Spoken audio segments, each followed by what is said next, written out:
Hi folks, welcome back to part 2 of our conversion at investor's option.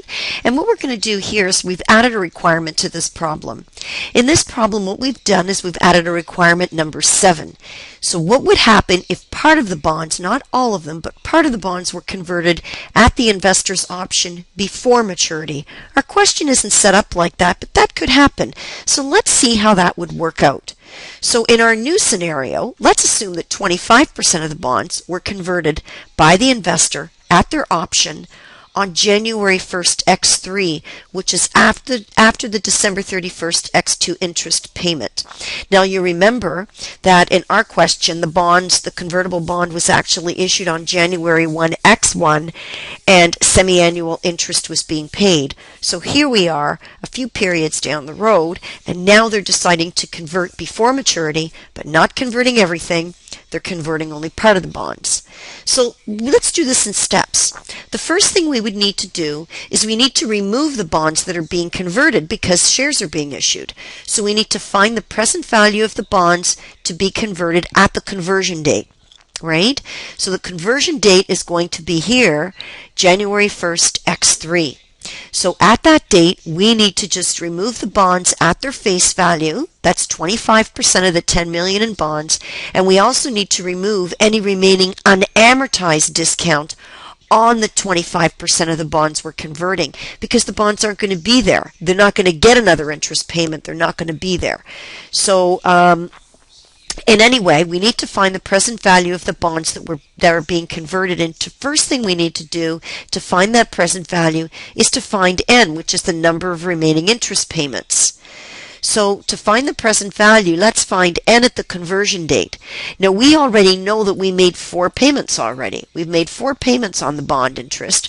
How do we know? Well, don't forget, the bond was issued originally in our question at January 1 X1.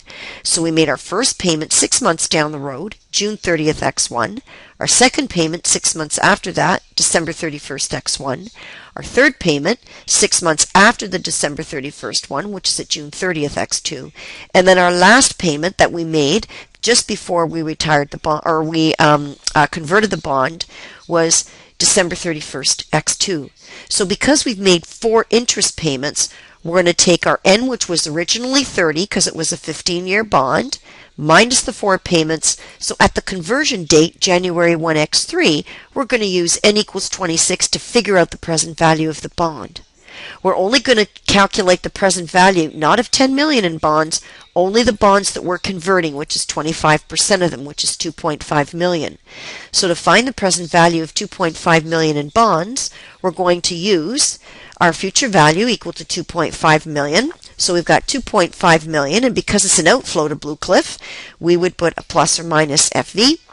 And what's the payment on those 2.5 million in bonds that we're retiring? Well, we would have made a payment of 25% of the original semi-annual payment on the 10 million in bonds, which was 200,000. So if the payment on 10 million in bonds was 200,000, the payment on 25% of the bonds would be 25% of that, or 50,000. We already know that our market rate of interest hasn't changed. We didn't change that on you. It's still 6. And we now know that our N is 26. So if we did a compute PV, we know that the value of the bonds, the present value of the bonds at the conversion date, is $2,053,079. Why is that important? Because that's the present value of the bonds we're removing. Now, don't forget, this is the present value of the bonds. The bond payable that we're going to debit is 2.5 million. So that means the unamortized discount that we're going to remove from our books when we convert these 2.5 million in bonds is the difference between the face value and the present value, which we just calculated here at the conversion date. So we're going to remove $446,921 in unamortized discount, because again, we're not going to be converting the, we're converting the bonds now. We're not going to wait till maturity to convert anymore. Okay, so what we need to do as well, we're going to keep this in mind. This is going to be part of what we're going to use to make our journal entry, as is this piece. But the other thing we've got to do in the journal entry is we have to remember So now in this case, the next step we're going to take is to calculate the adjustment that we have to make to the conversion rights account. Remember that we set up the conversion rights at $2,720,044. That was the conversion rate associated with $10 million in bonds. But we're converting or using up 25% of those conversion rights because we're converting 25% of the bonds. So 25% of the conversion rights we're using up are valued at $680,011.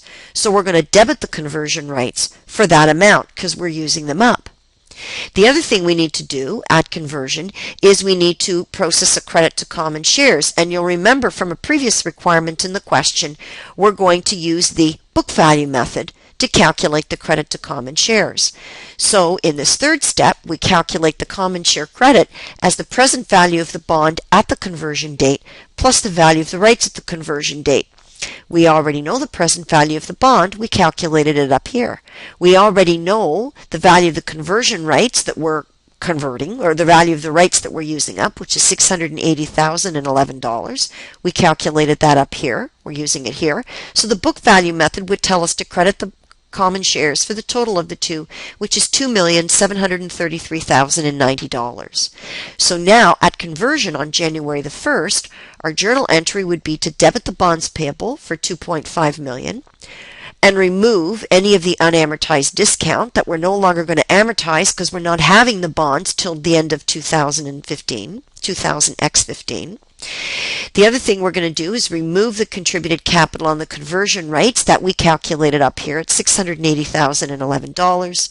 And to plug it, we're going to credit the common shares, $2,733,090.